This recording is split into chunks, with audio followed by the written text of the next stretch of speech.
hari ini ya kita akan bicara langsung mengenai bagaimana cara kita performnya. Ya, bagaimana cara kita benar-benar ketika kesempatannya tiba, ya kita melakukannya. Nah, kita minggu lalu sudah sempat bahas beberapa hal. Yang pertama kita bahas itu adalah bahwa yang kita sedang bicarakan ini beda dengan yang pembicaraan mengenai public speaking yang lain-lain. Ya, yang hadir minggu lalu bisa memberikan testimoninya ini berbeda. Ya, karena kita langsung bicara ke poin-poin utama yang bisa meningkatkan skill kita. Ya, nggak bicara teori, nggak bicara mengenai hal-hal yang lain, langsung bicara mengenai tekniknya, langsung bicara mengenai caranya dan skill-nya apa yang akan kita usahakan. Silakan ya nanti bisa disaksikan di channel YouTube kami, nanti saya kasih linknya sebentar. Tapi minggu lalu kita, satu yang paling penting itu kita bicara mengenai apa? Yaitu bicara mengenai think in three. Apa itu think in three? Yaitu bagaimana segala sesuatu yang berkaitan dengan persiapan kita kelompokkan aja. Ya, sehingga apa? Sehingga kita mengalami satu kemudahan dan kepercayaan diri meningkat karena apa? Karena kita sudah menguasai. Ya, daripada think in five, daripada ada berapa poin, belasan poin, 7 dan lain-lain, kita berpikir sangat sederhana, think in three. Ya, think in three sehingga kita mudah. Apa aja yang think in three-nya? Ya, ini rekap dari satu slide, ini rekap daripada pembahasan kita minggu lalu, Kamis lalu. Yaitu apa? Pertama, bagaimana mendeliver presentasi yang menarik dan berdampak bagi jadi 3. Ya, konten, clarity, karisma. Isinya apa? Bagi lagi jadi 3. Opening bagi lagi jadi 3. Bagi lagi jadi 3 dan seterusnya. Tapi kita nggak discuss itu lagi, kita nggak ulang ya. Nanti akan tersedia di channel YouTube daripada Tech Pro. Ya, jadi silahkan di-subscribe dulu ya. Dan ketika nanti muncul silahkan disaksikan kembali kalau mau mengingat-ingat atau mau refresh kembali memori silahkan. Ya, bedanya apa? Bedanya nanti di YouTube tanya jawabnya nggak ada. Padahal itu yang seru, ya. Banyak sekali pertanyaan-pertanyaan bagus, banyak sekali hal-hal yang memancing ya, yang sulit, yang benar-benar kita alami yang jadi pembahasan kita waktu tanya jawab. Nah, di YouTube nggak ada, ya. Jadi kalau mau tanya jawab, silahkan join kelas live kita setiap hari Kamis malam. Oke, ayo kita mulai. Kalau ada pertanyaan sepanjang sesi malam hari ini, silahkan langsung ditaruh di chat room. Saya akan usahakan dari waktu ke waktu membaca, dan ketika ada pertanyaan yang menarik atau berkaitan dengan topik yang kita bahas, mungkin akan langsung dijawab, mungkin juga kita taruh di akhir. Ya, jadi kira-kira kita punya waktu sekitar 1 jam dari sekarang, dan saya akan membagikan hari ini adalah cara kita menyempurnakan teknik public speaking kita. Jadi ambil pen, ambil catatan, ambil handphone, ambil apapun yang kita bisa pakai untuk mencatat dan mulai mencatat. Ya. Bagaimana ya kita meningkatkan kemampuan public speaking kita? Ada 17 hal yang saya rangkum hari ini. Yang paling pertama yang saya mau share malam hari ini, ingat kalau ada pertanyaan silakan langsung ditaruh di chat room. Yang paling pertama adalah kata ini, host.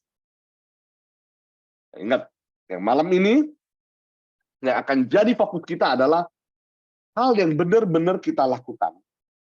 Yang akan meningkatkan level ya public speaking yang kita lakukan. Mungkin dulu kita udah pernah lakukan, ya.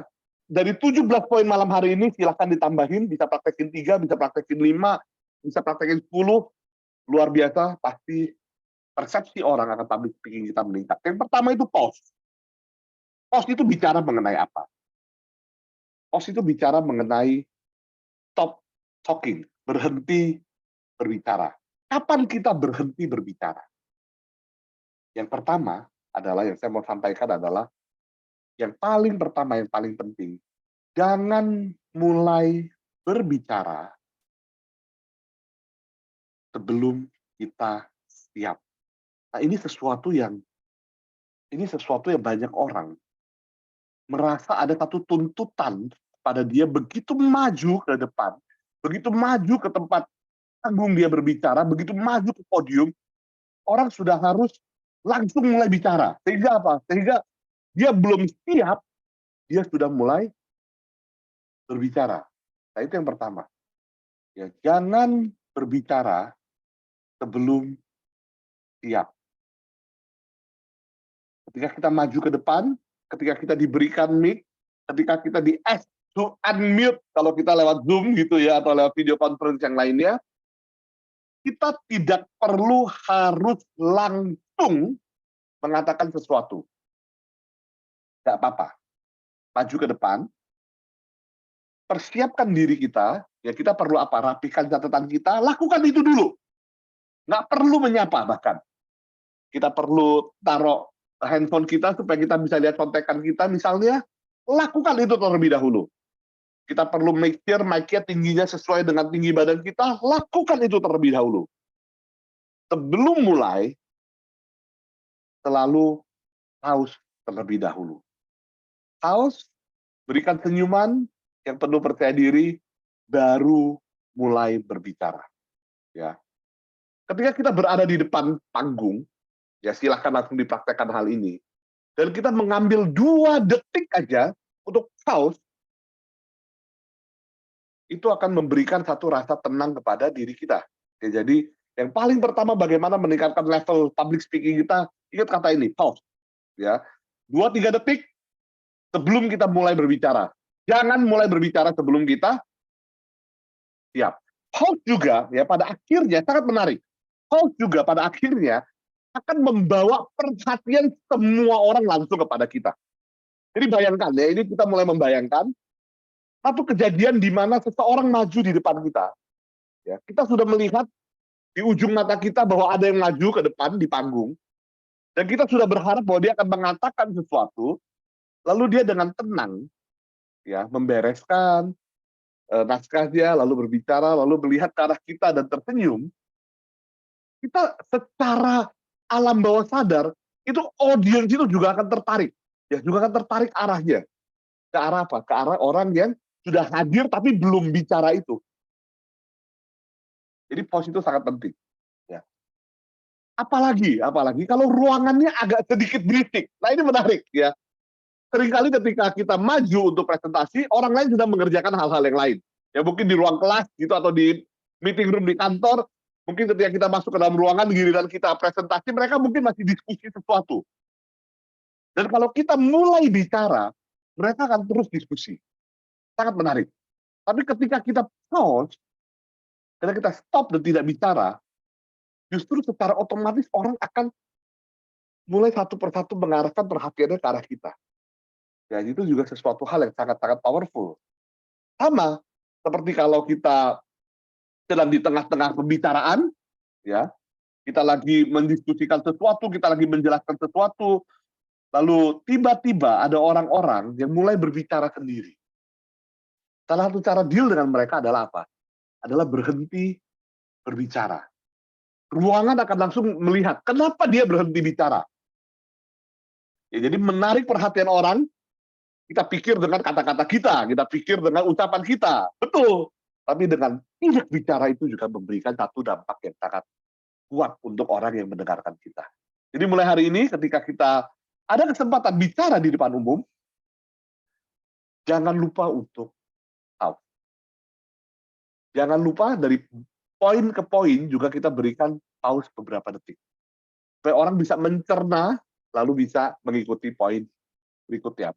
Pause itu sangat-sangat powerful. Itu yang pertama, tips yang pertama malam hari ini untuk meningkatkan level public speaking kita. Ya. Yang kedua apa? Ya, 17 ya banyak juga gitu ya. Yang kedua apa? Posture. Postur. Mau kita berdiri, mau kita duduk, ya, berdirilah dan duduklah dengan percaya diri. Minggu lalu, saya ulang sedikit kali, minggu lalu saya bicara mengenai apa? Gerakan menciptakan emosi. Ya, motion creates emotion. Itu sebabnya kita harus membiasakan diri tersenyum. Ya, kita harus membiasakan diri berdiri dengan yakin. That's the Superman pose ya, minggu lalu saya sempat jelasin sekilas tentang the Superman pose ini ya, ini saya nih. Itu apa? Ketika berdiri, berdirilah dengan kedua kaki menapak tanah. Saya tahu, ini orang-orang yang belum dengar minggu lalu pasti akan tanya, ya kalau berdiri ya dua kaki menapak tanah. No, no. Dua kaki betul-betul menapak tanah. Jangan bertele pada satu kaki, jangan setengah jinjit, jangan disilang kakinya ketika kita berdiri, tapi dua kaki menapak tanah, dibuka sedikit lebih lebar dari bahu, dada dibusungkan, dan tiba-tiba mood kita berubah. Wow, saya jadi lebih confident. Demikian juga hal yang sama kalau kita duduk. Ya, ketika kita duduk, kadang-kadang kita diundang podcast mungkin gitu ya, atau ketika kita mau presentasi kita perlu duduk dalam posisinya, duduklah dengan confident, duduklah dengan yakin. Lagi-lagi apa? Lagi-lagi ketika kita duduk, kedua kaki menjejak di tanah. Bahu turunkan sedikit dan jauhkan dari leher. Tangan terserah ya, nanti kita bicara mengenai gerakan tangan. Tapi posisi duduk. Mau kita mendekatkan diri kepada lawan bicara kita, mau kita menjauhkan diri, ya duduk seperti itu. Kaki, apalagi pria, jangan tertutup, sedikit terbuka, dan usahakan menempati ruang sebesar mungkin di sekitar kita. Bagaimana kita bisa tahu ya seseorang itu berpengaruh atau tidak dalam satu lingkaran orang-orang? Perhatikan gerakannya. Orang-orang yang berpengaruh, lingkaran gerakannya itu lebih besar daripada orang lain. Jadi ketika kita yang sebagai public speaker, baik kita berdiri atau baik kita duduk, usahakan lingkaran gerakan kita yaitu lebih luas dari lingkaran gerakan orang lain. Itu yang kedua, ya. Ingat, selalu tidak boleh mau berdiri, mau duduk gitu ya, tidak boleh bungkuk ya. Bukan membungkuk aja, tidak boleh mengecil ya. Pundak ini ya, bahu ini nggak boleh dilipat ke depan. Ya apa? Itu memberikan kesan insecure. Itu memberikan kesan tidak percaya diri. Itu memberikan kesan menutup diri. Terus selalu ketika kita ada kesempatan bicara depan publik, ini tarik ke belakang. Mau berdiri, mau duduk, tarik ke belakang. Leher jauhkan daripada bahu.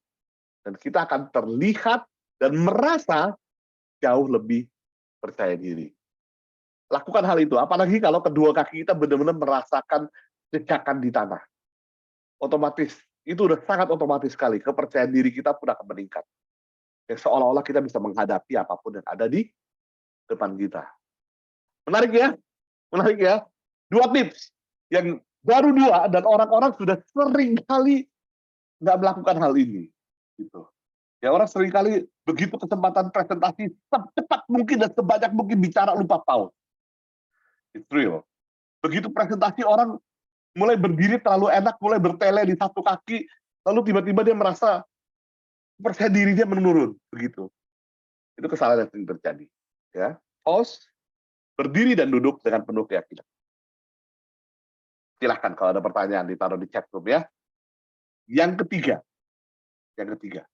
ya, yang menurut saya ini salah satu ya faktor yang sangat penting sekali dalam public speaking, yaitu apa? Yaitu mulainya. Yaitu mulai pembukaan yang kita lakukan. Dan saya selalu bilang adalah, kalau minggu lalu kita bilang apa? As unorthodox as possible, gitu ya. Maka saya mau bilang hari ini, usahakan dalam presentasi, usahakan dalam public speaking, selalu start raw. Manusia ya hanya membutuhkan beberapa detik visual untuk membuat satu judgment di dalam dirinya, dia suka atau tidak suka kepada kita. Ya. Ada orang kita nggak kenal begitu ya, tapi begitu kita lihat dari jauh ya, kadang-kadang kita udah punya perasaan, wah ini mukanya tukang gosip. Padahal belum tentu benar, ya. Tapi kita udah punya perasaan, wah ini mah orangnya jahat. Ini kalau main film pasti jadi tokoh antagonis, gitu ya. Ada aktor-aktor gitu ya. Bukan salah dia juga, tapi begitu mukanya memang lahir untuk jadi antagonis gitu ya. Ada orang ya mukanya muka protagonis gitu, mukanya muka orang baik gitu.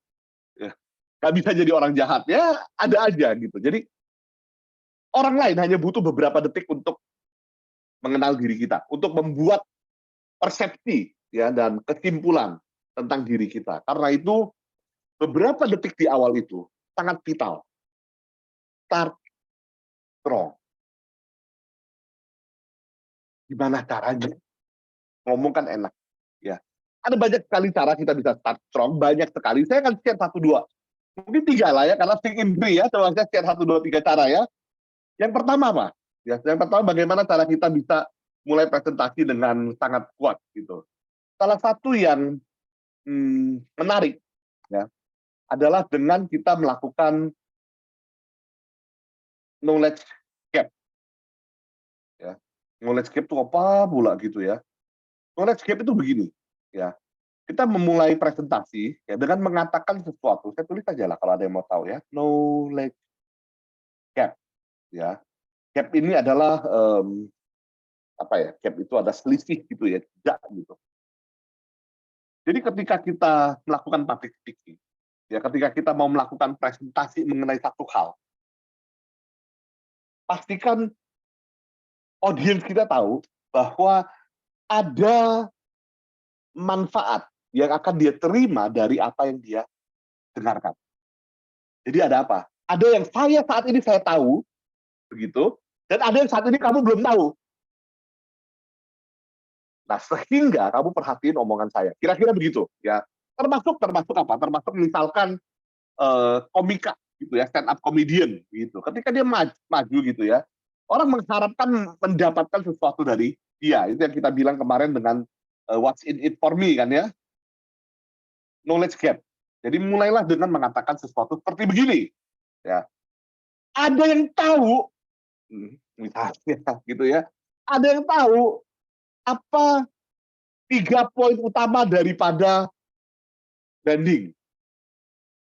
Kita langsung settle bahwa apa? Itu hal yang saya kuasai dan belum tentu audiens kuasai. Knowledge gap. Jadi langsung ada sesuatu yang bisa kita tarik perhatian dari audiens yang di depan kita. Itu yang pertama. Ya.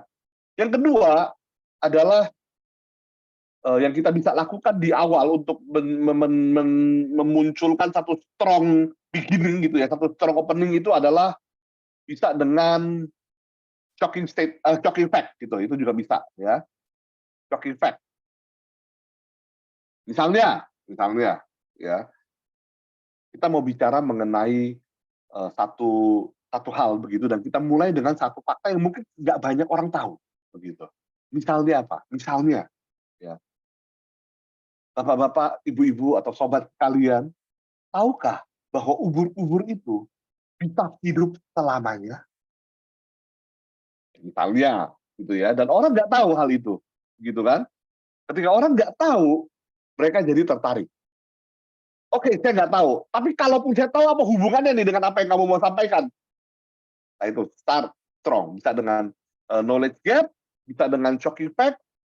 Tapi yang saya suka, ya ini saya suka, jadi saya simpen di nomor 3 ya. Ingat think in three ya, jadi contohnya 3 aja ya. Sebenarnya banyak, bisa belasan cara kita mulai sesuatu presentasi dengan kuat gitu ya, tapi 3 ya. Yang saya suka adalah dengan yang namanya big promise. Ini sesuatu yang menarik. Ya, saya dalam presentasi ketika saya harus presentasi atau ketika saya ngajar atau ketika saya memimpin kelas, saya sering gunakan hal ini. Yaitu apa? Big promise. Di akhir daripada hari ini, gitu ya, kalau lagi ngajar gitu atau di akhir daripada sesi ini, kalian akan mendapatkan sesuatu. Begitu. Ya sesuatunya silakan. Jadi akhir daripada sesi ini, kalian akan keluar, akan tahu cara untuk keluar dari jeratan hutang kartu kredit, misalnya. Di akhir sesi ini kalian akan tahu bagaimana membuat lawan jenis jatuh cinta kepada kita. Misalnya, gitu ya, tergantung apa yang mau kita sampaikan. Tapi berikan janji itu di awal. Ya, bukan cuma knowledge gap, tapi ada big promise-nya, ada janjinya. Yang membuat orang apa? perhatian yang saat itu langsung teralihkan ke apa yang kita mau sampaikan. Ya, ini poin nomor 3. Ya, sangat penting untuk kita memulai dengan kuat.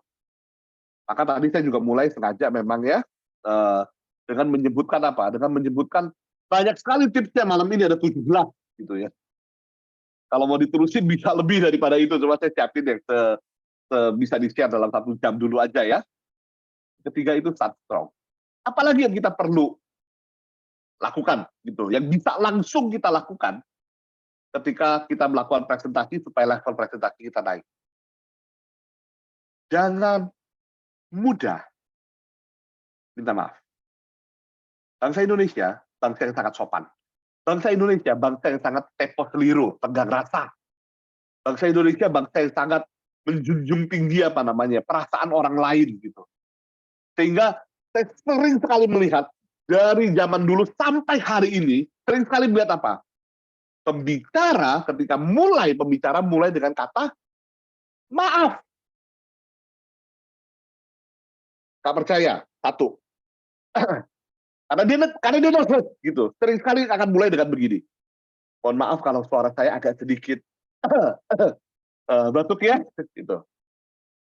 No, no, no, don't do that. Gitu. Jangan lakukan hal itu. Mohon maaf kalau saya agak tegang ya. Wah, ini ada Bapak Direktur gitu ya. No, jangan. Mohon maaf, saya terlambat. Even kalau kita terlambat pun, mohon maaf saya terlambat. Jangan lakukan hal tersebut. Begitu kita meminta maaf di awal daripada presentasi kita, kredibilitas kita langsung turun, berantakan, hancur. Kalaupun kita harus mengucapkan sesuatu, ya, ucapkanlah kata yang awalnya positif, misalnya. Kalau kita terlambat, apa yang kita katakan? Bukan ya, mohon maaf ya saya terlambat tadi ya, jalanan macet. Bukan. Tapi yang kita ucapkan adalah, terima kasih Bapak Ibu sekalian, sobat sekalian bersedia menunggu kehadiran saya. Mari kita mulai. Nah, siapkan ya. Kalau kita suara agak serak-serak sedikit ya, saya akan sampaikan presentasi saya. Di tengah-tengah nanti, mungkin Bapak Ibu sekalian akan, kalau tidak mendengar suara saya dengan jelas, Bapak Ibu sekalian boleh langsung menanyakan, atau langsung menghentikan saya di poin di mana kurang jelas, sehingga saya bisa menjelaskan. Kebetulan hari ini saya sedang kurang enak badan. Jangan minta maaf. Minta maaf di awal, ya, akan menunjukkan kita nggak siap, akan menunjukkan kita kredibilitasnya kurang tinggi. Ya, 4 tuh. Ya, menarik ya, banyak hal yang kita bisa lakukan ya untuk meningkatkan public speaking kita ya. Nomor 5 apa? Nomor 5 adalah lakukan asosiasi. Lakukan asosiasi. Ini sesuatu yang sangat umum, saya yakin juga banyak orang sudah tahu dan bahkan lakukan, entah natural atau apa namanya, secara natural atau secara ini apa namanya, sudah mempelajari hal ini gitu ya. Tapi lakukan asosiasi. Anggaplah kita sebagai pembicara dengan mereka sebagai audiens itu kita ada di pihak yang sama. Ini penting. Ya, kita ada di pihak yang sama sehingga ketika saya mau bicara sesuatu seperti begini, Bapak Ibu sekalian, mohon jaga ketenangan ya, karena kita akan mulai. Itu seperti perintah. Berarti saya lebih tinggi posisinya daripada yang hadir. Jangan lakukan itu. Tapi sebaliknya adalah, Bapak Ibu sekalian, kita akan segera mulai. Ayo, Bapak Ibu sekalian, kita jaga ketenangan. Kata ayo kita bersama-sama melakukan sesuatu, itu adalah kata yang sangat powerful. Jadi ketika next time kita bikin skrip untuk presentasi kita, atau kalau kita nggak bikin skrip, biasakan kita mengatakan kata ayo kita lakukan sesuatu bersama-sama. Mari kita lihat data yang ada di slide berikut ini. Mari kita bersama-sama lakukan ini. Mari kita bersama-sama mendengarkan testimoni dari peserta yang lain. Mari kita sesuatu. Mari kita sesuatu. Itu adalah sesuatu yang sangat powerful. Ya, asosiasi. Ya, daripada melakukan perintah, katakanlah ayo kita. mari kita bersama-sama. Secara umum nanti audiens akan nyambung, akan connect sama kita. Bukankah itu yang sangat penting? Ya, ketika kita melakukan presentasi, itu mereka terkonek sama kita dan mereka mau memusatkan perhatiannya pada kita. Ya, asosiasi. Berikutnya apalagi? Ya, kata-kata yang gunakanlah kata-kata yang tepat, gunakanlah kata-kata yang baik.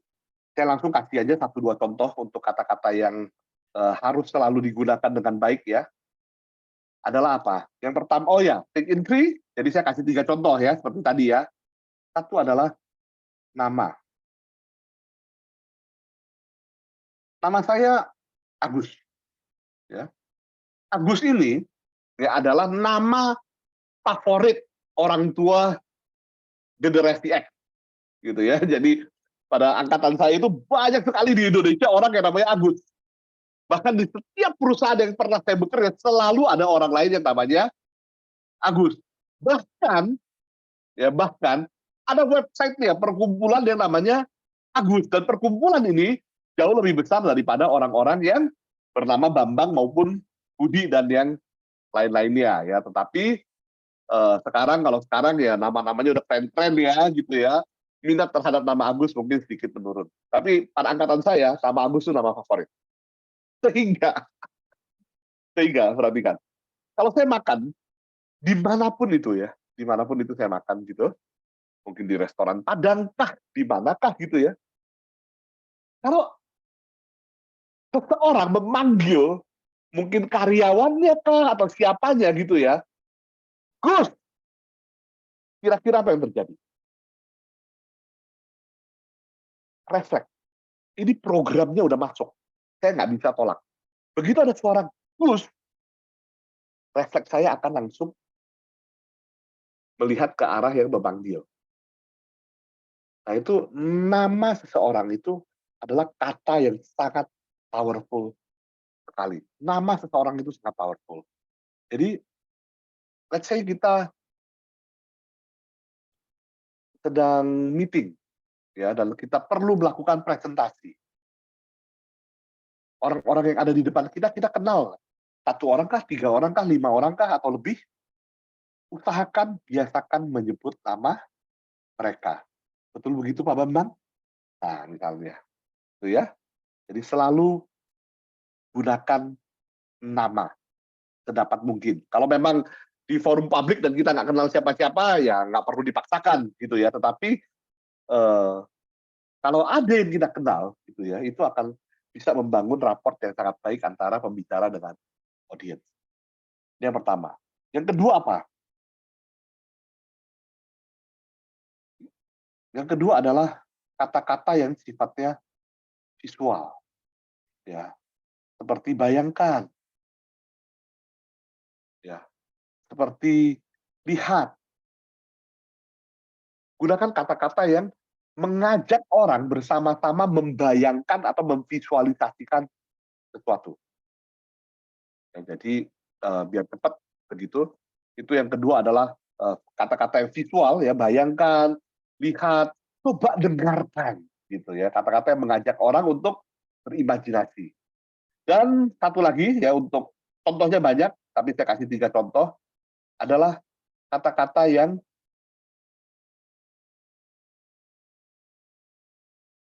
kalau bahasa Inggrisnya adalah tangible, kalau Indonesianya saya terjemahkan jadi konkret. Ya. Konkret itu apa? Saya kasih 1 contoh aja ya, biar kita cepat move on ke yang nomor 7. Daripada kita mengatakan begini, Bapak Ibu sekalian, mari kita bahas strategi untuk meningkatkan penjualan kita. Orang mendengar kata strategi dan merasa kata itu asing dari dia. Katanya sulit, katanya abstrak. Alangkah baik ya, untuk poin-poin yang sangat penting, kita bisa konkretkan hal itu. Jadi kita katakan begini, Bapak Ibu sekalian, kita akan bersama-sama membahas kunci, misalnya. Atau kita akan bersama-sama membahas langkah. Jadi sesuatu yang konkret, sesuatu yang real, yang orang dengar, dia bisa membayangkan apa yang akan dia lakukan. Itu namanya words that tell. Banyak sekali contoh yang lainnya, tapi saya akan stop di 3 ini dulu. Ya karena apa?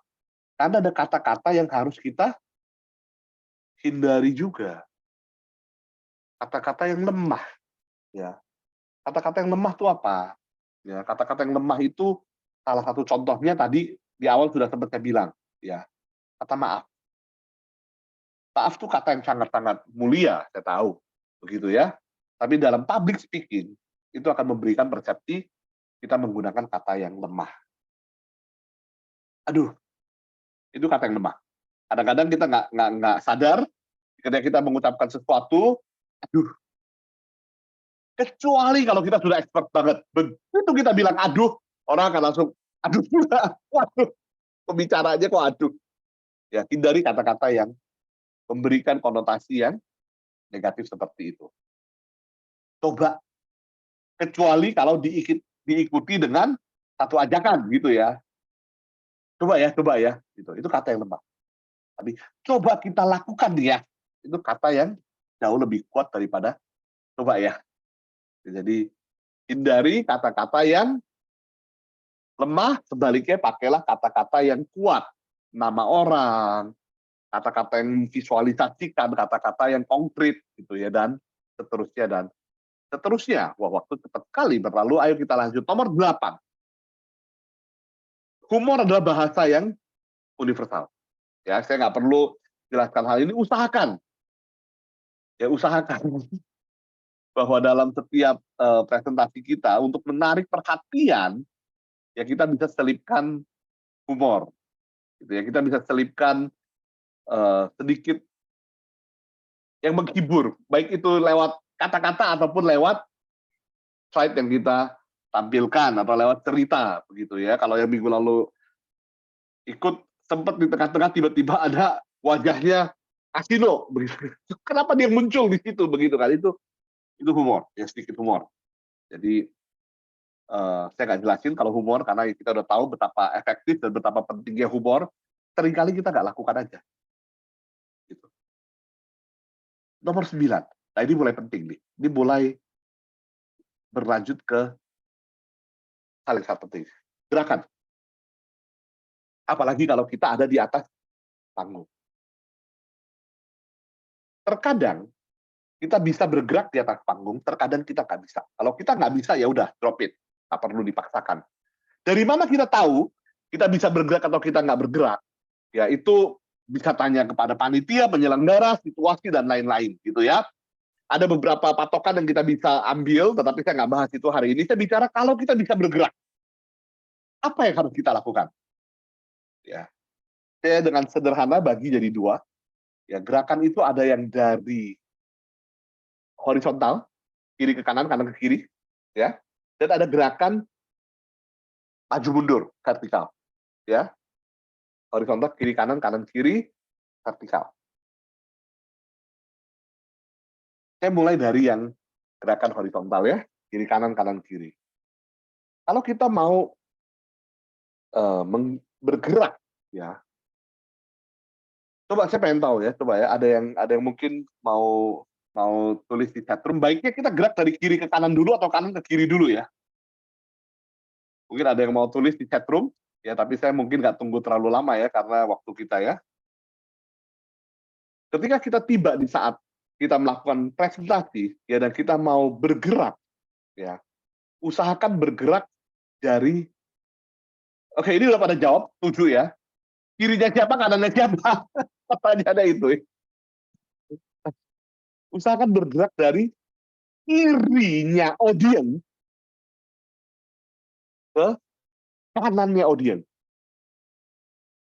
Ya, jadi perhatikan ini di mirror ya. Jadi kalian perlu membayangkan bersama-sama dengan saya. Bayangkan gerakan orang yang tepat ketika dia ada di depan dan presentasi kepada kalian adalah dia bergerak dari sisi kiri kalian ke sisi kanan kalian. Kenapa begitu? Karena sebagai orang Indonesia, kita memproses informasi visual itu dari kiri ke kanan. Karena kita diajarkan membaca itu dari kiri ke kanan. Wow, ternyata ada hubungannya pelajaran membaca dengan presentasi. Ya ada, gitu. Kiri audience ke kanan audience. Jadi kalau saya pembicara, saya akan bergerak dari kanan saya ke arah kiri. Kecuali kalau panggung nggak memungkinkan. Ya, kalau kita ditaruh di sisi ujung kiri ya apa boleh buat gitu ya, harus ke kanan dulu. Karena kita memproses informasi itu dari kiri ke kanan. Ketika kita membaca slide kiri ke kanan dan pembicara bergerak dari kanan ke kiri, otak kita akan menerjemahkan itu sebagai diskon. Itu apa? Apakah dia lagi mundur dalam timeline ketika dia bicara? Apakah dia lagi menggambarkan situasi terbalik? Itu yang akan diterima oleh otak kita. Jadi ketika kita bicara, kita mau menjelaskan, saya ada 3 poin ya. Poin pertama adalah ini, poin kedua adalah ini, poin ketiga adalah ini. Saya bergerak dari kiri audiens ke kanan audiens. Dan kalau ada kesempatan untuk maju atau mundur, kita juga harus lakukan, gitu ya. Ketika kita maju, kita mendekatkan diri dengan audiens. Ya, ketika kita mau menyampaikan sesuatu yang lebih detail, kita boleh mendekatkan diri dan maju ke depan. Ya. Sobat sekalian, perhatikan baik-baik, perhatikan baik-baik. Dan kita maju ke depan. Body language kita mendekat ke mereka. Ini menciptakan satu intimasi. Bahwa yang kita mau sampaikan ini sesuatu yang private untuk mereka.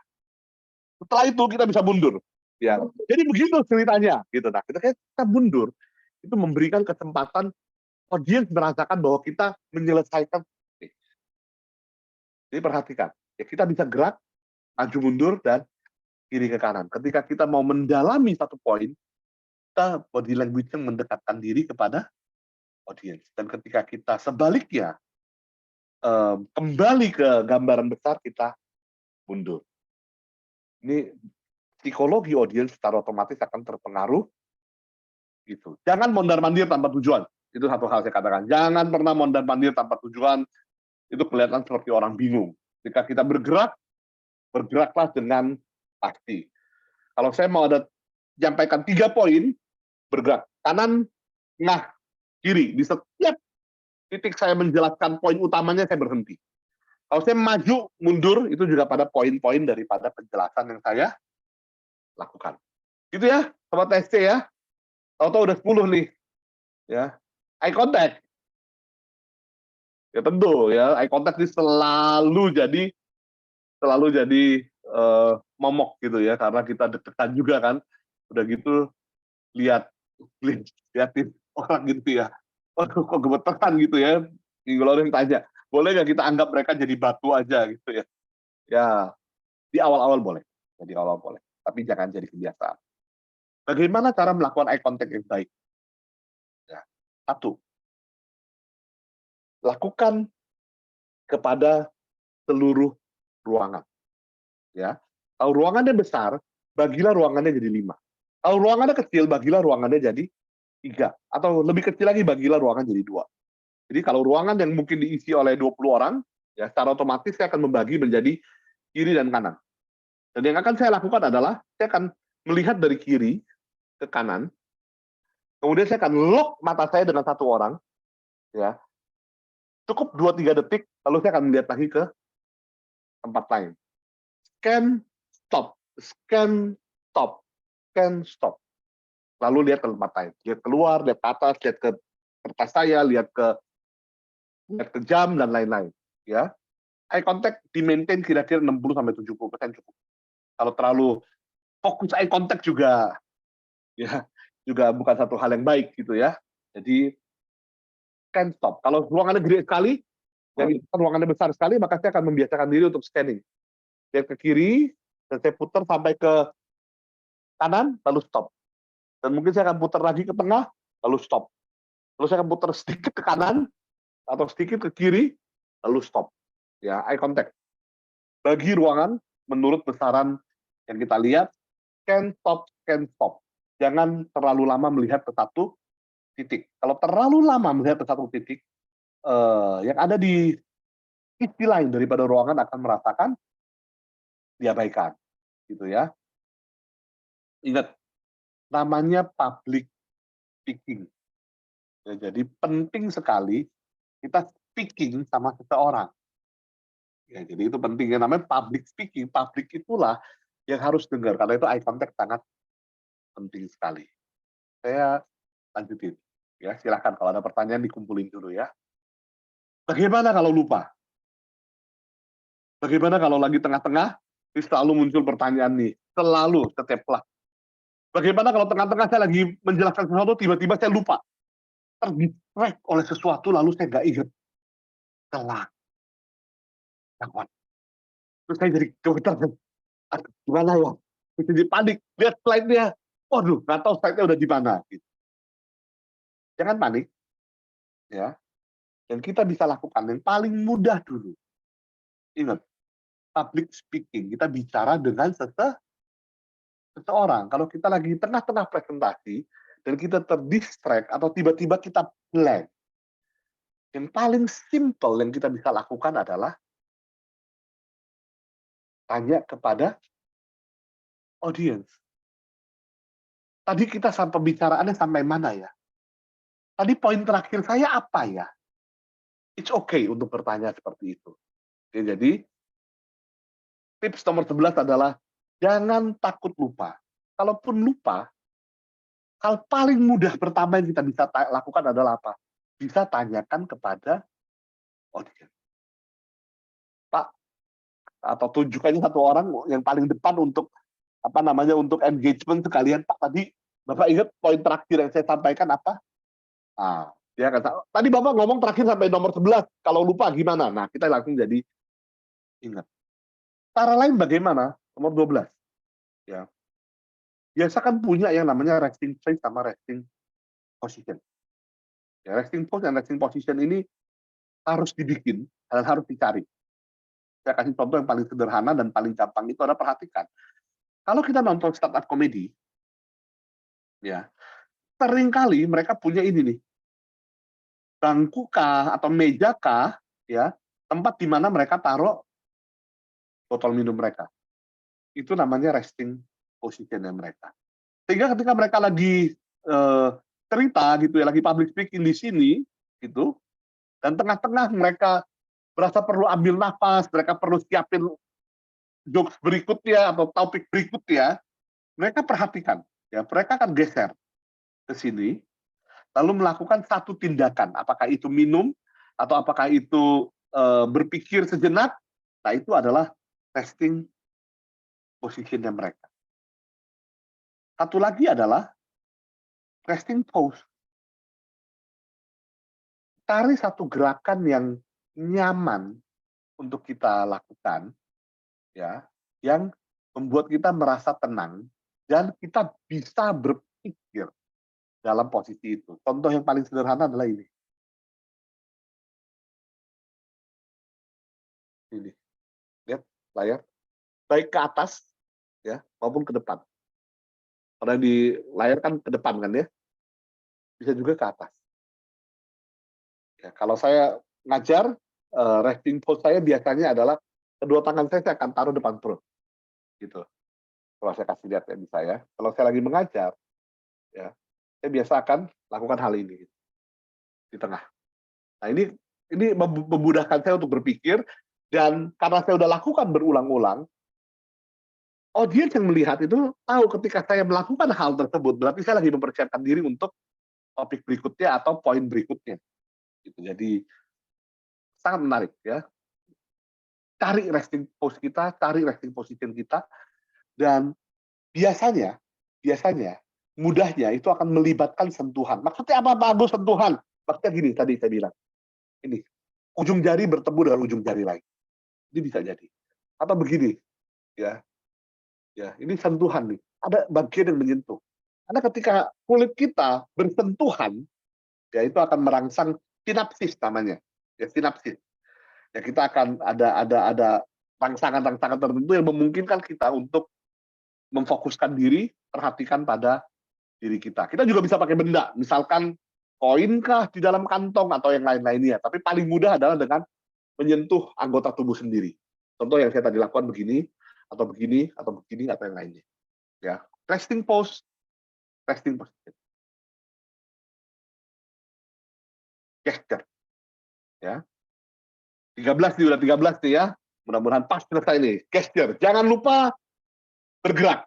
Jangan tangan di samping badan ya, seperti pinguin, kaku begitu. Jangan. Ya, tahu pinguin ya, kalau pinguin jalan begini ya. Jangan gitu. Tangan biasakan gerakan. Ya. Cara paling mudah apa? Cara paling mudah adalah bayangkan ada satu kotak. Ya. Ada satu kotak. Di mana kotaknya? Kotaknya ada dari bawah dagu kita sampai di atas perut kita. Di area kotak tersebut, gerakan tangan kita. Ketika kita mulai bicara, gerakin aja. Lalu ketika kita mulai berbicara, ada satu poin tertentu, usahakan gerakan yang menggambarkan poin itu. Misalnya, nah contoh ya, kalau saya mau bilang misalnya, saya buka. Misalnya. Atau ketika saya mau bilang, saya ada 3 hal. 3 nih kan, 1, 2, 3 kan. Kalau saya mau bilang hal-hal lain, ya itu kata kerja misalnya ya, kita harus kerja keras gitu, kerja keras. Aduh, hati saya terkejut, hati saya. Gerakan badan menyesuaikan dengan apa yang saya sampaikan. Susah atau gampang? Jawabannya susah.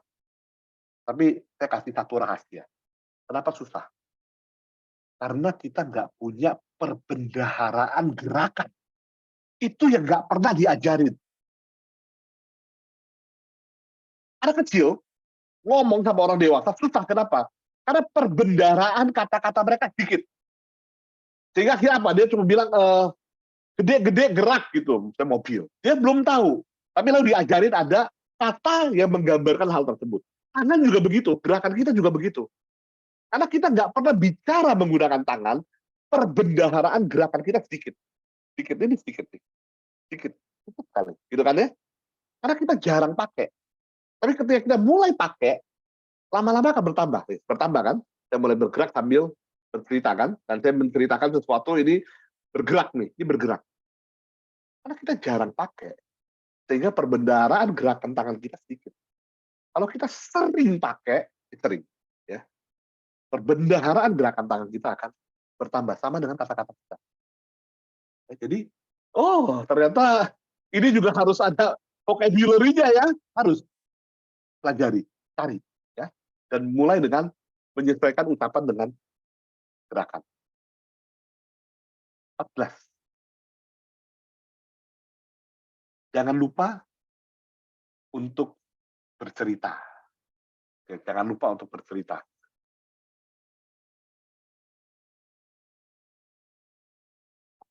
Ada yang apa namanya? Ada yang tahu begitu ya. Kenapa kita mempelajari sejarah begitu ya? Kita mempelajari sejarah itu kan sangat penting. Kenapa? Karena kita mengenang jasa-jasa para pahlawan, apa yang terjadi pada bangsa kita, dan seterusnya dan seterusnya. Perhatikan adalah begini. Hal-hal yang kita ingat daripada pelajaran sejarah dulu, ya apa? Kemungkinan besar kita nggak ingat tahun-tahunnya. Kemungkinan besar kita nggak ingat tanggal-tanggalnya, tempatnya. Tapi kita ingat apa? Ceritanya. Ya, Pangeran Diponegoro marah karena Belanda memasang pasak-pasak dan melanggar areanya, terjadi peperangan, Belanda kesulitan menghadapi dia, mengundang dia ke benteng dan menjebaknya dia, menangkap di situ. Kita ingat cerita itu, tapi kita nggak ingat yang lain. Kenapa? Karena orang, ya manusia itu cenderung mudah mengingat kalau sesuatu disampaikan dalam bentuk cerita. Jadi sampaikan sebuah cerita terlebih dahulu. Makanya untuk anak-anak mengajarkan sesuatu paling gampang apa? Kasih cerita. Cerita di Ponegoro tadi, ya kita mau sambung kemanapun bisa. Itu apa? Yaitu kita kalau dalam berhubungan dengan orang lain tidak boleh menjebak. Ya, bisa jadi satu pelajaran. Kita harus berhati-hati percaya kepada musuh kita. Bisa jadi satu pelajaran. Sampaikan dalam bentuk cerita. Ya, saya nggak kasih contoh cerita karena panjang sekali. Kemudian apa? Kemudian bisa dua ya, jangan berdebat dengan audiens. Apapun yang terjadi, ya, ketika dia bertanya, kita menjelaskan, setuju nggak setuju, jangan berdebat dengan audiens. Ingat, berdebat dengan satu orang menurunkan wibawa dan kredibilitas kita di hadapan 99 orang lainnya. Jadi ketika muncul perdebatan, ketika dia menyampaikan sesuatu yang tidak kita setujui, entah kita merasa kita benar atau kita jadi ragu-ragu, cukup katakan hal-hal seperti begini. Terima kasih untuk masukannya, kita bisa lanjutkan diskusi setelah ini agar tidak mengganggu orang lain. Gitu. Dengan tenang katakan hal seperti itu, 99 orang yang lain yang nggak bertanya itu, ya akan mengerti, oh ini orang menangani dengan baik, dia yang di depan, dia expertnya, kita yang menang. Jadi jangan terjebak dalam perdebatan. Ada orang nanya, jadi bagusnya gimana? Kita bilang bagusnya begini. Tapi saya nggak setuju, Pak. Baik, saya mengerti, Bapak juga punya pandangan. Saya tahu pasti Bapak pandangannya muncul akibat pengalaman Bapak dan lain-lain. Kita bisa diskusikan setelah ini ya, Pak. Tapi, ya, lakukan teknik yang minggu saya cerita bagaimana cara menghentikan orang kalau mendominasi pertanyaan. Terakhir nih, pas nih waktunya masih ada 5 menit nih ya. Bicara, speak apa nih maksudnya nih ya? Ini maksudnya boleh pilih ya. Speak louder, gimana ya louder gitu ya, atau speak softer. Ini adalah cara ya, tips terakhir yang saya share malam ini ya, untuk bisa menarik perhatian daripada audiens. Ketika mereka sudah mulai ada yang tengok kiri kanan, udah mulai lihat handphone gitu ya, kita bisa naikin volume kita. Ya, bapak-bapak sekalian, nah ini volume kita tiba-tiba jadi loud. Apa yang terjadi? Orang akan terperangah dan kembali perhatiannya fokus kepada kita. Sebaliknya, ada lagi satu cara sangat menarik, itu apa? Tiba-tiba suara kita jadi halus.